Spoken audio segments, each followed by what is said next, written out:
Today, I'll try to learn how to print and paint D&D minis, so buckle up because this will get pretty interesting. Sephora has requested various mediums for which she could use her character. The first is a bust drawing, so I'll try to get the personality of Sephora through her expressions and a little posing. As we can see from the description, Sephora is a Yuan-Ti with a gradient from human skin to scales, so I need to add some of those details in her face. However, it did take a while to get done properly.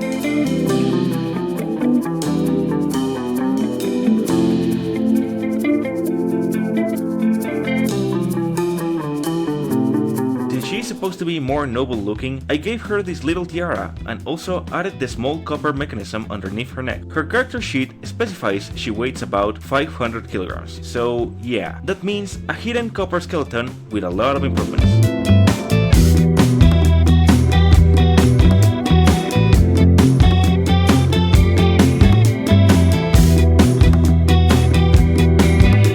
Once the coloring is done, I need to adjust the texture of her scales. They don't look good, or pretty. However, I found this brush with enough scale-like shapes, as well as a good transparency to layer over, giving us this freckle-like effect. With this full body character card, we can tackle the extra details of Sephora. In her original reference, there are no visible details of the underlying skeleton, so I decided to make it visible in her arms. It's a nice visible detail.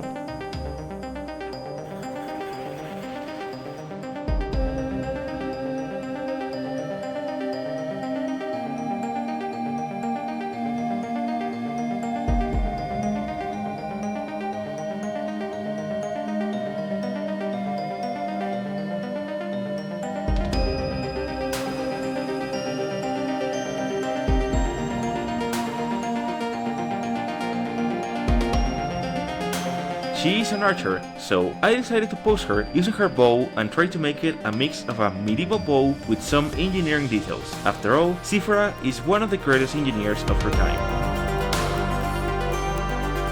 I also added her loyal companion, Miklo, a magical tinkerer in the shape of a cat, also made out of copper.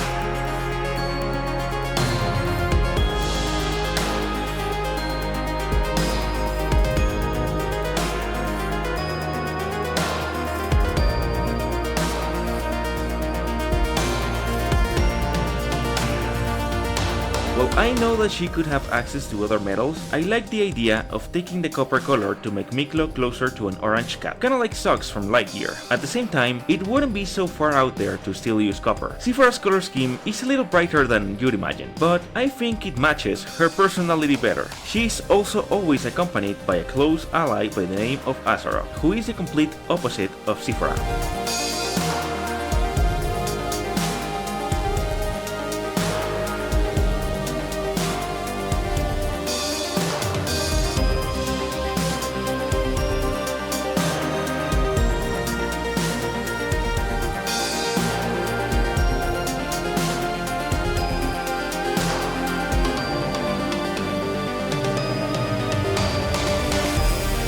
I had again to retexture the skin, but also had some trouble making the copper texture. After some trials, I got to this shading that looks pretty cool on Miklo.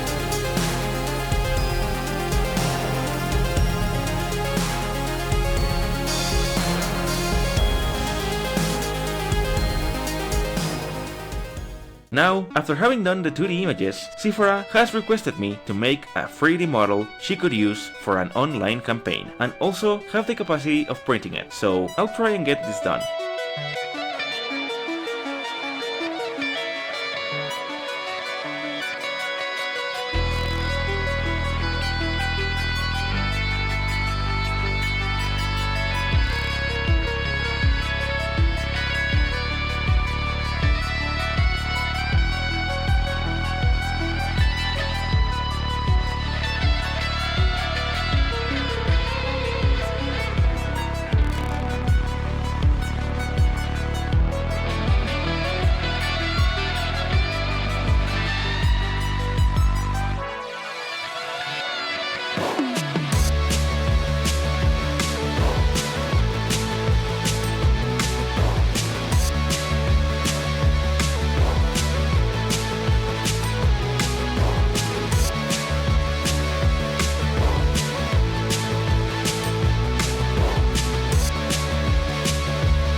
I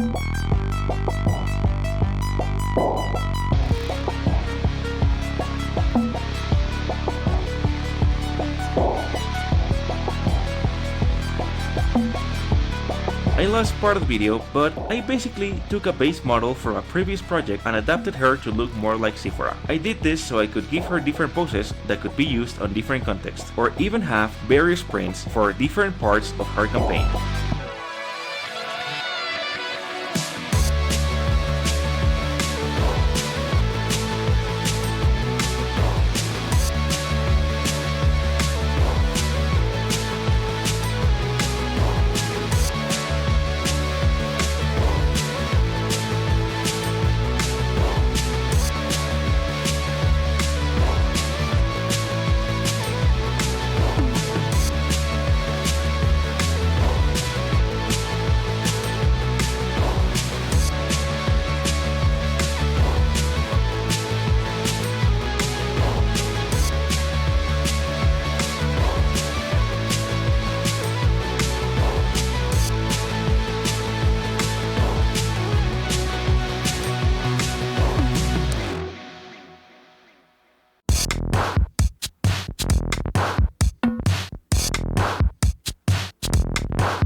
This process is not uncommon for me, however, I feel like in the future I could be better off sculpting from the beginning. But since Sephora requested this kind of malleability, I don't think it's quite bad.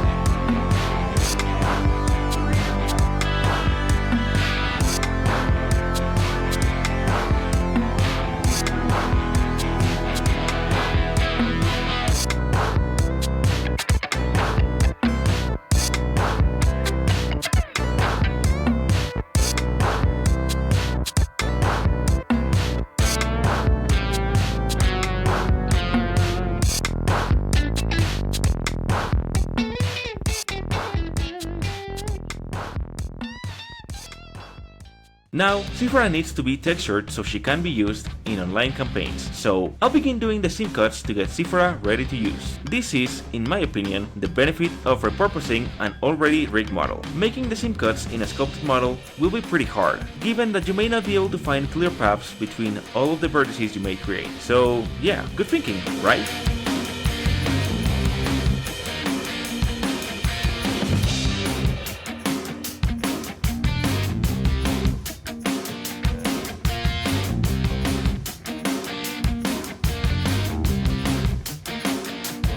Now that the seam cuts are done, we go to the weird tough process of manually adjusting the UV islands. I like to unwrap everything and little by little make my groups. This way I can visually see the scale of the texture islands in regard to each other, and the space left in between after joining them. Once that's done, I pick and choose the textures that I know need to have more detail and thus will be bigger. After that, it's just a very simple process of jigsaw puzzling the texture islands.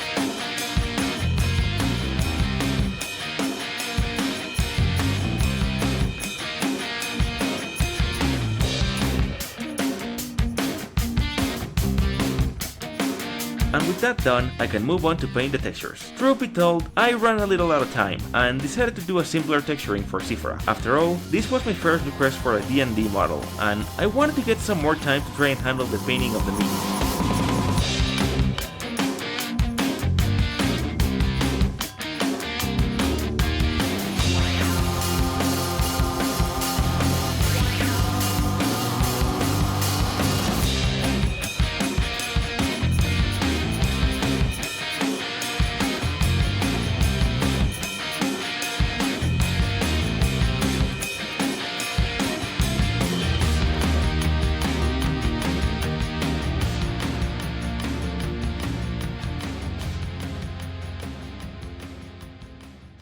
Alright, so we've done the 2D designs, adapted them to a 3D model and textured it. But the charm of D&D minis does not begin online. It begins with minis, detailed maps, and character sheets. And of course, the appeal is bigger when the mini is more specific to you. So it's time to print. But let me be clear, I've only played online, so I had to do some research to get things right, because the very first thing I did was to print a 10cm tall figurine, which honestly does look cool. I later learned this could be a champion statue, which is cool, but yeah, it does not look comfortable to move around the table. So I decided to learn more about miniature sizes and then printed this, a 75mm and 32mm mini, and well, I had some issues. Well, the 75 one turned overall good. It also has this empty space here, since the cloth of her cloak was very tight in this space, and the 32, well, it had very thin legs and other details, so I had to rescale. I also decided to make the bows thicker so they could be printed, unlike the 100mm one, which was the logic that worked for fixing the 32mm print. I decided to make her head, arms, legs, and cloak bigger. Well, the cloak just got thicker, but you know, and yeah, I had this weird troll-like thing, but after printing, it came out to look like this. It's pretty surprising how good it actually looks. I was pretty afraid it wouldn't work again, but it is pretty detailed, so yeah, that's a success. And yeah, all I needed to do was add some color, try to match the hue, get the color to the smallest crevices, and well, it was a nightmare. I now realized that I don't have the necessary tools for this, nor the practice, so yeah, maybe Sephora can help me fix these details later, like she has done with my other prints. But at the very least, I can already print custom minis and get them ready to paint, so yeah, not a bad thing after all.